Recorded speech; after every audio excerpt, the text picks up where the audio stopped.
আমি অর্ক একটি চায়ের দোকানে বসে পেপার পড়ছি। কাকা, একটা চা দিয়ে তো। চায়ের ভাতটা টেবিলে রেখে আমি পেপার পড়া শুরু করলাম।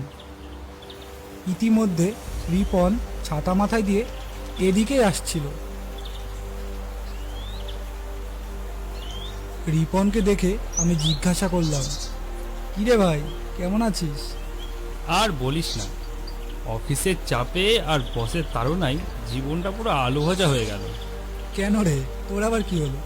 গতকাল বস বলল আমাদের কোম্পানির 3-4 মাসের কিছু ইনভয়েস বিল আটকে আছে, তার জন্য আগামী পরশুদিন গাংনাপুর পোস্ট অফিসে যেতে হবে। এই এক মিনিট, কি জায়গার কথা বললি? Gangnapur post office? হ্যাঁ, কিন্তু কেন বলতো? তুই কি জায়গাটা চিনিস? চিনি বই কি, খুব ভালোভাবেই জানি। বস, সব বলছি।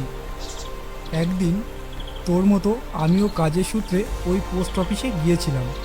সেদিন ঠিক এইভাবেই বৃষ্টি হচ্ছিল। আমি গাংনাপুর স্টেশনে নেমে বাইরে অপেক্ষা করছিলাম কেউ নিতে আসবে বলে। আমি ঘন্টা কয়েক অপেক্ষা করার পরও যখন দেখি কেউ নিতে আসছে না, তখন আমি নিজে থেকেই হাঁটা শুরু করলাম। সে সময় ভালোই বৃষ্টি পড়ছিল। আমি ছাতাটা মাথায় নিয়ে এগোতে এগোতে একটা লোকের কাছে জিজ্ঞাসা করলাম, দাদা, গাংনাপুর পোস্ট অফিসটা কত দূর বলতে পারেন? ওখানে যাবেন না, জায়গাটা অতটা ভালো না। আমি লোকটার কথাই অতটা গুরুত্ব দিলাম না। আমার মনে হলো লোকটা হয়তো সঠিক ঠিকানা জানে না, এই জন্য আমার এমন কথা বলল। আমি আবার হাঁটা শুরু করলাম।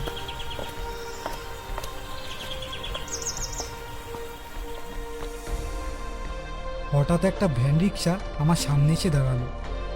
কোথায় যাবেন? গাংনাপুর পোস্ট অফিসে। সে কি, আপনি ঠিক আছেন তো? আপনার মাথা ঠিক আছে তো? ভারী অদ্ভুত লোক তো মশাই আপনি। আমি কি আপনার সাথে মজা করছি?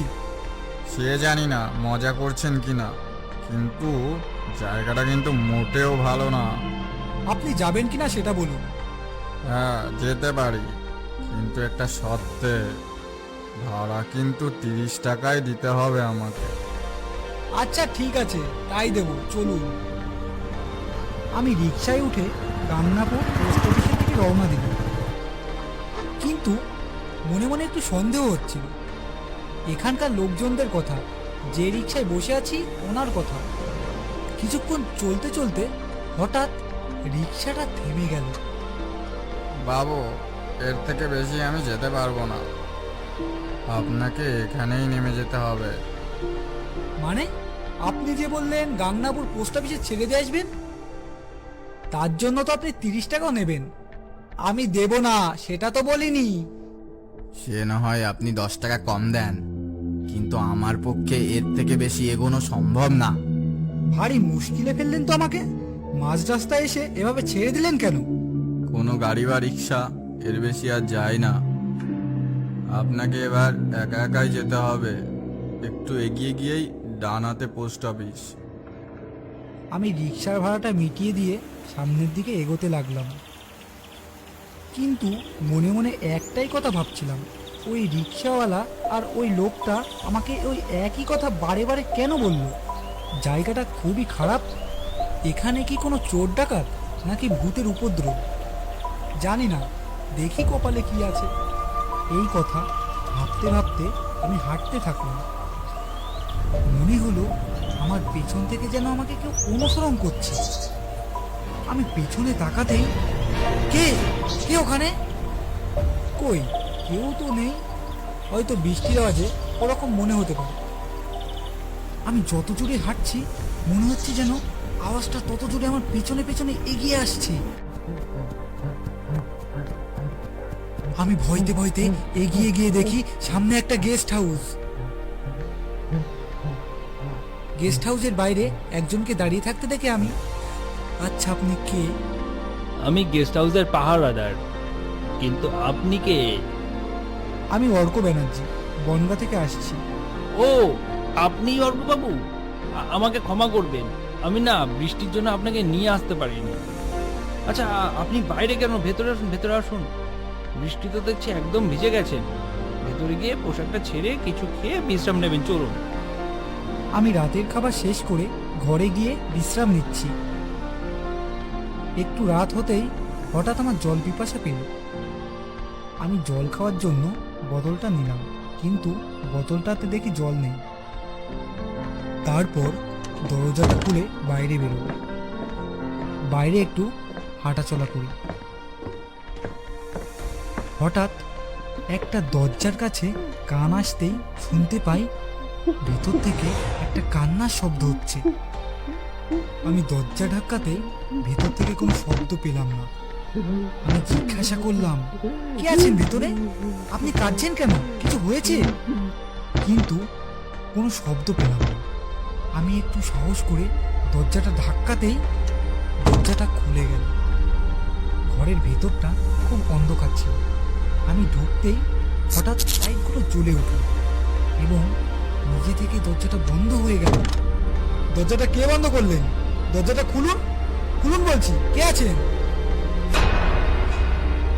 তারপর ঘুরে দেখি একটা লোক উল্টো দিকে ফিরে চেয়ারে বসে আছে, হাতে কিছু ফাইল। লোকটার কাছাকাছি যেতেই লোকটা চেয়ার থেকে উঠে আমার দিকে ফিরে হঠাৎ আমার গলা টিপে ধরে আমাকে আমাকে ফ্লোর থেকে উপরের দিকে তুলে ধরেছে। কেন এসেছিস? কেন এসেছিস এখানে? তুই জানিস না এখানে যে আসে সে আর বেঁচে ফেরে না। তুই কেন এসেছিস? তুমি কে? তুমি আমাকে কেন মারছো? আমি তোমার কি ক্ষতি করেছি? আমি ওর কি ক্ষতি করেছিলাম? এই পোস্ট অফিসটা এককালে আমার বাবার ছিল। এই গেস্ট হাউসের মালিক আমার বাবাকে মেরে দিয়ে ওই পোস্ট অফিসের জমি দখল করে নেয়। আর আমি প্রতিবাদ করতে গেলে ওরা ওরা আমাকে এই গেস্ট হাউসের ঘরে ডেকে আনে। আমাকে ওরা মেরে ফেলে। তারপর থেকে এখানে যারা যারা আসে আমি তাদের কাউকেই ছাড়ি না। আর আমি তোকেও ছাড়বো না, তোকেও না। আমাকে ছেড়ে দাও, আমি এসব কিছুই জানি না। ছেড়ে দাও, দয়া করে ছেড়ে দাও আমাকে। আমি কোনো মতে গলা থেকে হাতটা ছাড়িয়ে দরজাটা জোরে টান দিয়ে খুলে এক দৌড়ে স্টেশনে চলে আসি। আর সেই মুহূর্তে আমার শরীরটা এতটাই ক্লান্ত হয়ে গেছিল, আমি দম নিতে পারছিলাম না। আমার খুব কষ্ট হচ্ছিল যে আমি ওখানেই অজ্ঞান হয়ে যাই। পরদিন সকালে ওখানকার স্থানীয় লোকেরা আমাকে নিয়ে হাসপাতালে ভর্তি করে, আর আমি কোনো ক্রমে বেঁচে যাই। তাই তোকে বলছি, তুই ওখানে যাস না, তাতে তোর কাজ থাকুক বা না থাকুক।